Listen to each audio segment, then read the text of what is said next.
Rukun negara wadah perpaduan nasional. Rukun negara terbahagi kepada 5 prinsip.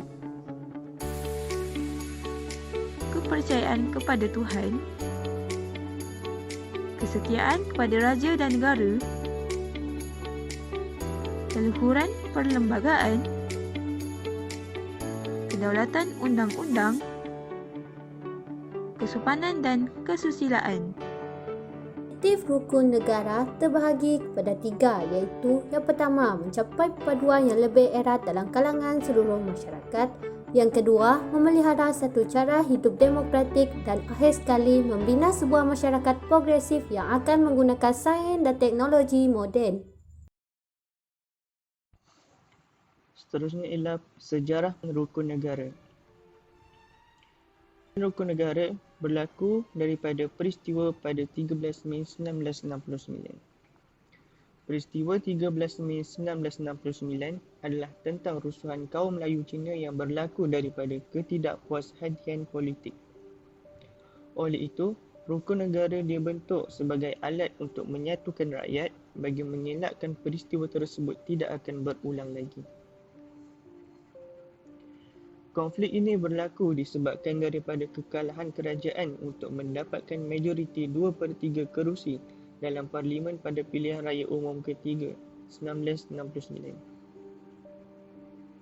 Iaitu, terdapat parti politik pada ketika itu yang melakukan perarakan atas kemenangan kerusi Parlimen di kawasan penduduk Melayu. Disebabkan daripada tindakan yang sensitif dan menyinggung perasaan penduduk Melayu di Kuala Lumpur itu telah menyebabkan salah faham dan mengundang kemarahan penduduk tempatan. Tindakan provokasi politik tersebut telah menyebabkan orang Melayu mengadakan perjumpaan.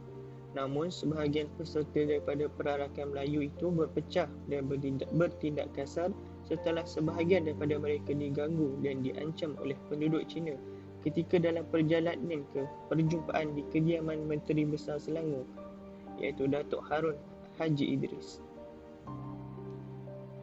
Pergaduhan ini kemudian yang berlanjutan sehingga ke perjumpaan di perumahan Menteri Besar Selangor, dan akhirnya menyebabkan banyak kumpulan Melayu berpecah dan berlakunya pergaduhan.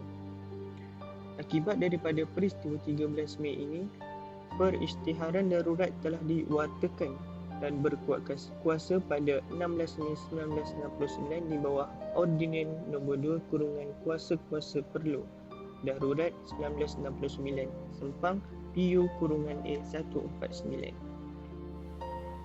Kesannya, sistem kerajaan berparlimen di Malaysia digantung. Majlis Gerakan Negara iaitu Magaran merupakan badan pentadbiran negara ketika itu. Magaran telah diberi kuasa menjalankan urusan-urusan bermula daripada 16 Mei 1969 hingga 23 Februari 1971. Magaran dibubarkan dengan pemulihan Parlimen. Semasa pentadbiran Magaran, Majlis Perundingan Negara telah ditubuhkan oleh pengarah Magaran di bawah Undang-Undang Darurat yang diwartakan pada 29 Januari 1970. Semasa pemerintahan Magaran, dasar prinsip negara telah digubal dan terhasilnya rukun negara.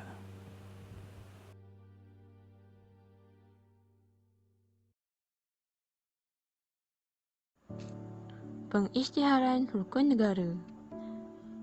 Pada 31 Ogos 1970, Rukun Negara secara rasminya telah diisytiharkan oleh Yang di-Pertuan Agong yang keempat Malaysia, telah dijadikan sebagai prinsip negara.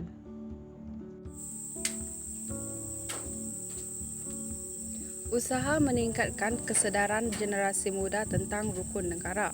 Yang pertama adalah peranan ibu bapa dalam mencorakkan jati diri anak-anak untuk mempentingkan prinsip rukun negara. Ibu bapa bertanggungjawab mendidik anak-anak mereka supaya memahami dan menghayati prinsip rukun negara. Hal ini disebabkan untuk memastikan anak-anak ataupun generasi muda faham dan patuh serta menghayati rukun negara sejak dari kecil hingga dewasa. Seperti kata pepatah, kalau hendak menentu buluh, biarlah dari rebungnya. Usaha yang kedua adalah kerajaan perlu menganjurkan program bertemakan rukun negara yang dapat menarik minat generasi muda. Dalam hal ini, kerajaan dapat mengadakan kempen kesedaran. Kempen kesedaran ini bertujuan untuk menanamkan dan menghayati prinsip rukun negara dalam diri individu. Contohnya, kempen Cintai Rukun Negara dan Bersama Menghayati Rukun Negara. Melalui kempen ini, generasi muda mampu meningkatkan lagi kefahaman mereka tentang rukun negara serta mampu mendisiplinkan diri sekiranya mereka menghayati rukun negara. Usaha yang berikut adalah aktiviti kemasyarakatan mampu mengukuhkan penghayatan rukun negara. Hal ini kerana semasa aktiviti kemasyarakatan berlaku, semua bangsa akan bersama-sama untuk memikul sebuah tanggungjawab seperti membersihkan kawasan tempat tinggal ataupun kawasan-kawasan yang kotor. Jadi mereka akan bekerjasama dalam membersihkan kawasan tersebut dan ini dapat memupukkan perpaduan di antara kaum di Malaysia.